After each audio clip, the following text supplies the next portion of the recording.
તો સુરતમાં વધુ એક કૌભાંડનો પર્દાફાશ થયો છે। નકલી લર્નિંગ લાયસન્સનું કૌભાંડ ઝડપાઈ ગયું।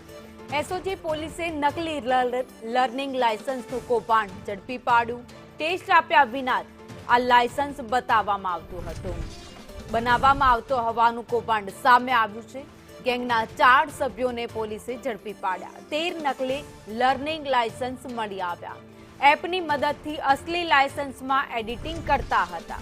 7,000 થી 10,000 રૂપિયામાં નકલી લર્નિંગ લાયસન્સ બનાવી આપવામાં આવતું હતું। વધુ અપડેટ સાથે સંવાદદાતા જયેન્દ્ર પાંડે મારી સાથે જોડાઈ ગયા છે।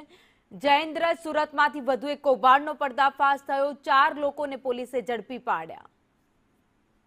જી બિલકુલ, જે રીતે વાત કરવામાં સુરત એસઓજી પોલીસે વધુ એક મોટો રેકેટનો પર્દાફાશ કર્યો છે। કાપોદ્રા વિસ્તારમાંથી નકલી લાયસન્સ નું કૌભાંડ ઝડપી પાડ્યું છે। કૌભાંડના 4 જે સભ્યોને ઝડપી પાડ્યા છે। આ 4 સભ્યો જે છે ડ્રાઇવિંગ ટેસ્ટ આપતા વિના લર્નિંગ લાયસન્સ બનાવી આપતા હતા તેવી માહિતી પોલીસને મળી હતી, જે આધારે પોલીસે ગત રોજ મોડી રાત્રે જે છે વોચ ગોઠવી છે। 4 સભ્યોને ઝડપી પાડ્યા હતા। તેમની પાસેથી પોલીસે 13 નકલી લાયસન્સ જે પણ જપ્ત કર્યા છે અને મોબાઈલ એપની મદદથી અસલી લાયસન્સના ઓડિટિંગ કરી ડમી લાયસન્સ પધરાવી દેતા હતા, એટલે કે સેમ એવું અસલી લાયસન્સ તેવું લાગતું હતું।